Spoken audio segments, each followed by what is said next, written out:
Malaysian police are working with several ministries and agencies to complete the probe on alleged abuses of hundreds of children. This comes after authorities raided more than a dozen charity homes on Wednesday.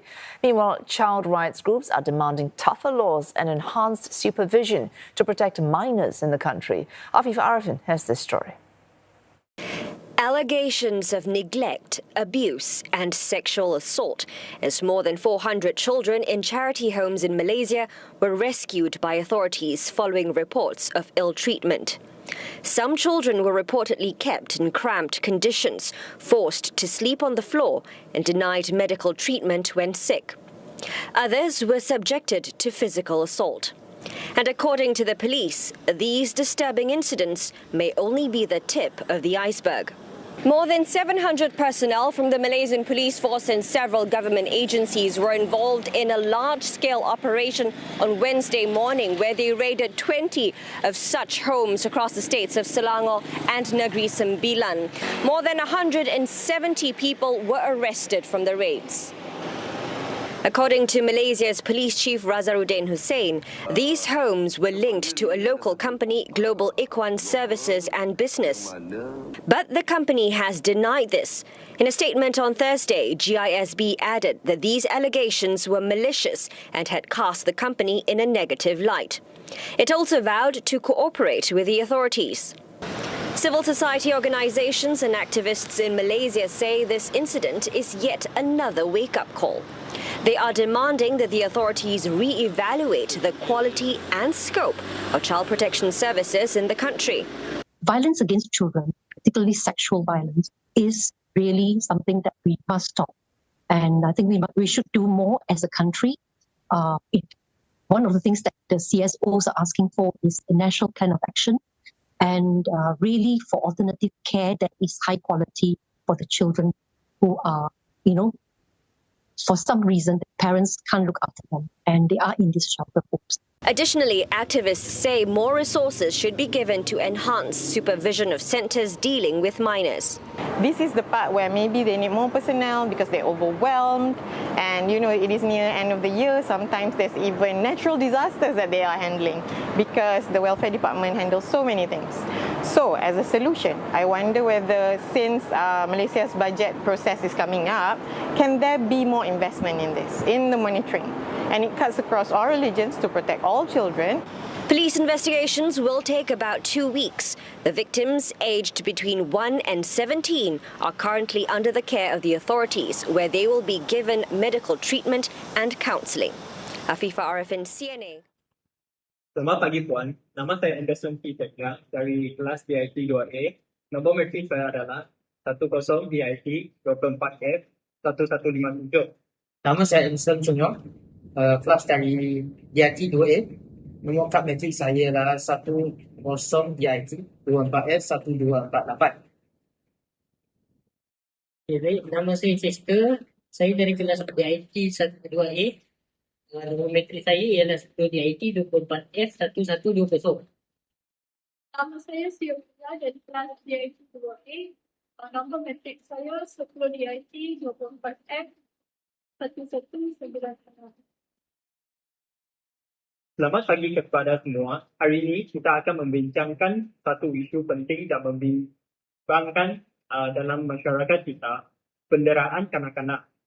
Ia adalah satu realiti yang memerlukan perhatian serius dan tindakan segera daripada kita semua. Penderaan kanak-kanak boleh berlaku dalam pelbagai bentuk, termasuklah penderaan fizikal, emosi dan seksual. Apakah sebenarnya kita dimaksudkan dengan penderaan kanak-kanak?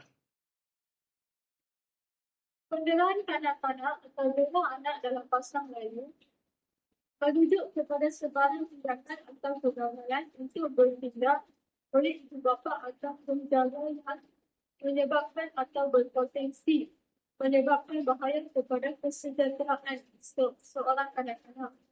Ini termasuklah keganasan fizikal, pengabaian atau emosi, eksploitasi seksual dan kegagalan untuk menyediakan keperluan asas seperti makanan, tempat tinggal dan penjagaan perubatan. Malangnya, isu bukanlah sesuatu yang berlaku jarang-jarang. Siva, bolehkah anda dikongsikan beberapa contoh kes penderaan yang berlaku baru-baru berdasarkan berita atau sumber lain? Ya, baru-baru ini kita telah melihat beberapa laporan yang membimbangkan. Sebagai contoh, pada April 2022, Perak melaporkan peningkatan kes penderaan kanak-kanak dengan 705 kes direkodkan pada tahun 2024, di mana daerah kita mencatatkan jumlah tinggi. Selain itu, pada September 2024, terdapat kes yang melibatkan dakwaan penderaan di beberapa rumah kebajikan yang dikendalikan oleh sebuah kumpulan Islam yang membawa kepada penyelamatan ratusan kanak-kanak. Ini menunjukkan bahawa penderaan kanak-kanak adalah isu yang besar dalam komuniti kita.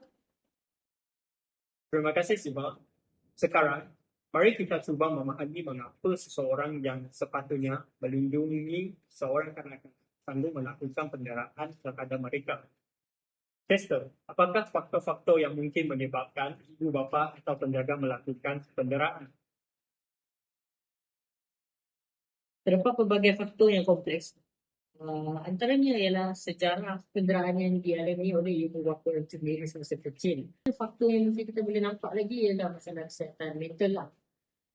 Disebabkan penyalahgunaan barang yang terlarang seperti dadah dan dapat kena hidup yang tinggi yang jadi masalah kewangan, dan ibu bapa turut kurang positif dalam mendewasakan kanak-kanak kerana tidak mendapatkan pendidikan awal sebelum melahirkan anak. Kadang-kadang yang ianya tak realistik adalah harapan kita lah terhadap kanak-kanak. Sungguh membimbangkan. Penderaan pasti meninggalkan kesan yang mendalam terhadap mangsa. Aislinn, apakah kesan atau implikasi buruk tindakan penderaan terhadap kanak-kanak? Kesan penderaan terhadap kanak-kanak boleh menjadi sangat serius dengan perpanjangan. Mereka mungkin mengalami trauma emosi yang teruk yang boleh membawa kepada masalah seperti kebimbangan, keburukan, rendah diri dan kesukaran untuk membina hubungan yang sihat.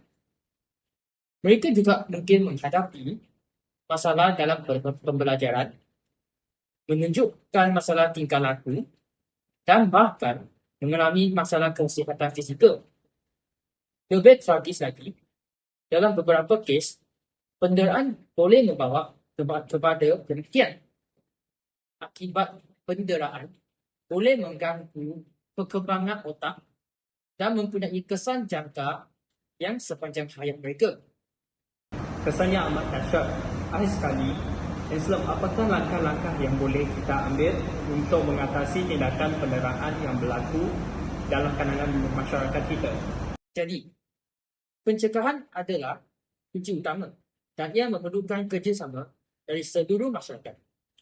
Kita perlu meningkatkan kesedaran orang ramai tentang definisi penderaan kanak-kanak dan tindak-tindak amaran. Program pendidikan di sekolah dan komuniti boleh mengajar kanak-kanak tentang hak mereka dan bagaimana untuk mendapatkan bantuan. Membuat rangkaian sokongan dalam masyarakat juga penting untuk menggunakan pengasingan dan memberikan bantuan kepada keluarga yang memerlukan.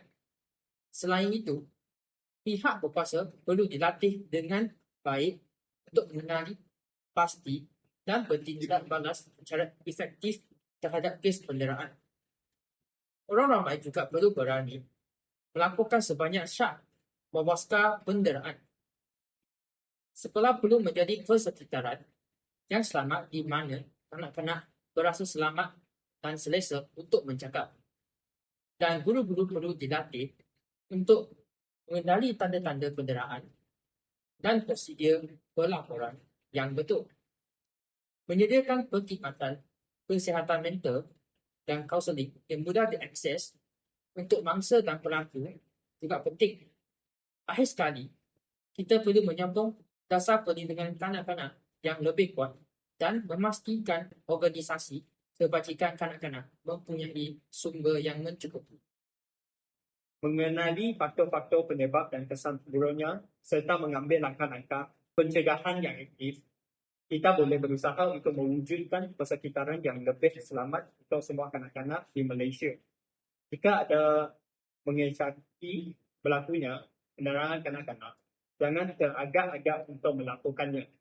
Tindakan anda boleh membuat perbezaan.